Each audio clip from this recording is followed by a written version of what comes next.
Hey everyone, it's Shelby here. Welcome back to A Little Literary Love. I'm glad y'all are with me today because today's video, which should be a shorter video, is going to be my wrap up for the month of June. I'll be talking about all the books that I read in the latter half of June, which I only read 3 books in the last half of June. So yeah, hopefully this will be really quick and I won't like just ramble on and on and on about these books. Which might happen. I mean, you know me, I ramble sometimes, but it's okay. But before we get into talking about these books, please, if you like this video, make sure you're hitting that thumbs up button and also subscribing if you haven't already. I post videos every Thursday and Sunday, and I appreciate every single one of you for tuning in every week, for subscribing, for helping me out. I'm so thankful. So, but yes. I don't know what happened in June. I did also like DNF 2 books there at the end too, so I could have ended up reading like 5 books. I was also trying to get Honeycut in by the end of June, and that ended up not happening. I'm starting to post a lot more on my TikTok, and I also have a more of like a lifestyle TikTok and Instagram as well. So that's also taking up some of my time, and then doing stuff with my kids. So I don't know. I feel like I've kind of like slowed down on my reading just a little bit. However, if you haven't watched my last video, which was my overly ambitious July TBR, I have lots of books that I really want to read in July. So we'll see if that happens. Like, I really, really want to get back into like reading a ton because it makes me happy, of course. So yeah, we'll see what happens with that. But we're going to go through really quickly. I didn't even write any notes for all of these books since there's only 3. So hopefully I can wing it.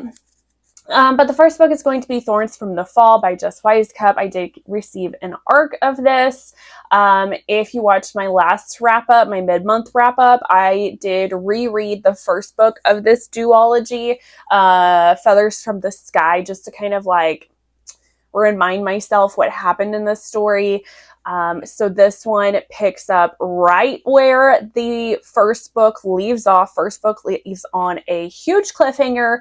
So I don't want to speak a ton about this book because I don't want to like spoil anything. The first book is a vampire hunter. It's like an enemies to lovers, and now we're going back into like enemies to question mark maybe lovers again. Like, it's just, there's a lot going on with this one. I gave the first one 4.5 stars. This one I lowered my rating just slightly. I gave it 4 stars. I don't know that I liked it as much as the first book of the duology. I do feel like it wrapped things up really well, and I really appreciated the continued character development with this. There are very huge trigger warnings though for this one, because one of our characters in this book is going to their lowest point, basically. And there was already kind of a little bit of trigger warnings in the first one, but this one very heavily deals with depression, and especially like deep, dark depression, suicidal thoughts, suicidal ideations, attempted suicide.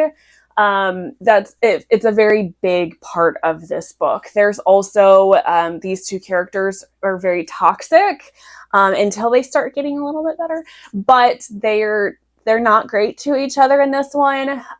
There's a lot of hate between them, but they're also very still drawn together.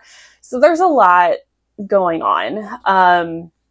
They're diving into the ashes, and by the end we're in a better place. So just know that, because it's a romance, so there has to be an AGA to it. So there is an AGA. I still adored this. This is just a very dark book.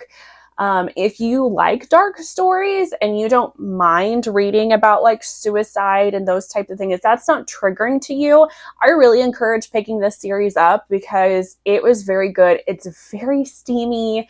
This one just felt a little bit more chaotic than the first one. Like the first one, we had a really much more clear direction and plot that we were going to. This one is a little bit more chaotic, I think mostly just because of that this very low point that we've gotten into with our characters.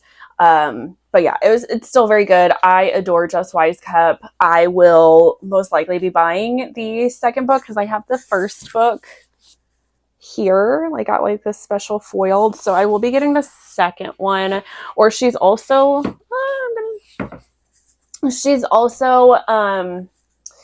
I think she's made like an omnibus of like the two books in one, so I'll probably be getting that one. But I think this is just, it's a very underrated paranormal romance. So it's very good. Then I read Salt Kiss by Sierra Simone, which is a reread for me. I've read this before. I read this like a couple years ago, like right when it came out. And then I never ended up moving on to Honeycutt, which is the second one. But the third book comes out later this year. Like, I think in like a month or two, actually. So I was like, I need to reread this and I need to be prepared for when book 3 comes out. So I have also my very pretty special edition from, I think it's from Hello Lovely Books, which this is like the ebook cover and then the actual paperback cover, which I'll have like up there. And it's just so pretty and I love it. Anyway, I love this book. I gave it 5 stars the first time I read it, gave it 5 stars again this time around. This is the first book of the Lyonese trilogy. It is a modern day Tristan and Isolde retelling. This story, we have Tristan's point of view only, and he has gotten hired by Mark to be Mark's bodyguard. Mark is kind of the king of his own little realm, so to speak. He owns a sex club and he runs this, and it deals in secrets. Like, that's how people pay to get into this exclusive sex club, is you tell him secrets. He's a former CIA operative. And Tristan is just, he's gotten out of the army and he is very sad and lonely because he was honorably discharged from the army because he killed his best friend. Because his best friend ended up becoming a traitor, and he's just dealing with all of this sadness. And so he becomes Mark's bodyguard, and he is introduced to the world of kink, and he is just so enamored with Mark and is drawn to his charisma and just wants to be with Mark. So he becomes Mark's submissive. And then later on the story, he finds out that Mark is actually engaged to Isolde, and Mark ends up sending Tristan off to fetch his bride before their wedding. It goes off to Ireland, and then they are spending a couple weeks together on a yacht, coming back to America together. So then he meets Isolde, and he starts to fall for Isolde because he realized that him and Isolde are kind of kindred spirits, because Isolde has this sadness and loneliness to her that he recognizes. And she lets it known to Mark, or to Tristan, that their marriage is more of one of an arrangement. It's not a love match. And so they spend some time together. So it's a beautiful start to this series. It sets it up very well. It's very quintessential Sierra Simone, with the poly, the bisexual characters, the contradictory emotions. They're very sad. It's very painful, and it's just, I adore it. I eat it up. So I have already read Honeycutt, but that one I will be talking about in my next wrap up, because I did actually read the majority of that already in the first little bit of July that we've had already. And then the last book that I read in June is going to be I Married a Naga by Regine Abel. This is the second book of the Prime Mating Agency series. This is a monster romance series, all with Marriage of Convenience. And I believe all of these can be read as standalones, because this second book had absolutely nothing to do with book 1.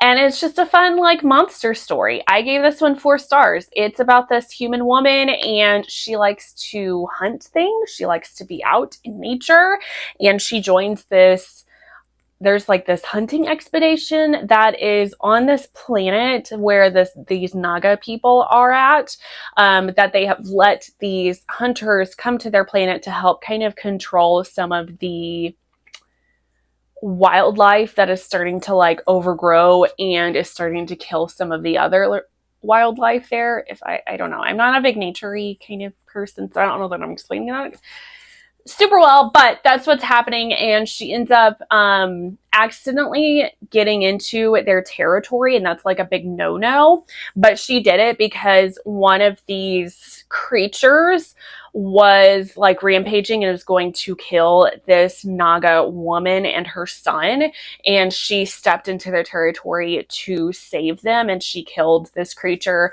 But it's still a big no-no because they don't want these hunters to come near their lands.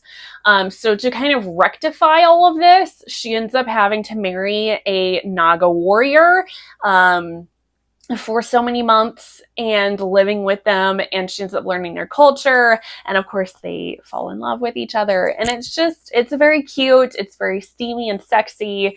Our monster creature is very obsessive of her, which we love, and it was just super cute, and I will probably continue this series at some point. I just wanted something, I picked this up because I just wanted something like fun and a little bit more like lighthearted and monster-y. So that's why I picked this one up. But so that is the 3 books that I read in the latter half of June. I did not read that many books in June. I think I only read 8 books, which is the lowest amount that I've read so far for a month this year. But I mean, 8 is still a good number.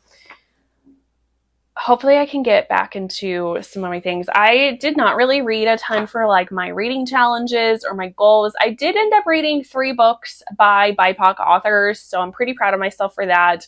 Again, if you haven't watched my July TBR, I'm hoping to read like 90% BIPOC authors in July. That is the only books that I had on my TBR for July, so I'm hoping to continue and increase that trend of reading more outside of my white perspective.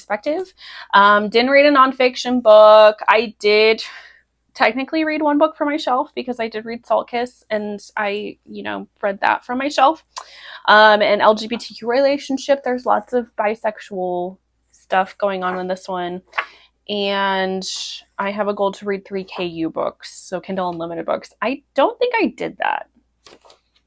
Oh no, I did. I read exactly 3. Go me. I didn't even know I met that goal. So anyway, that is going to be it for this one. So make sure you leave a comment down below with some of the books that you really enjoyed reading in June. What was your favorite book that you read in June? But that's going to be it for this one, and I will see you all in the next one. Bye, guys.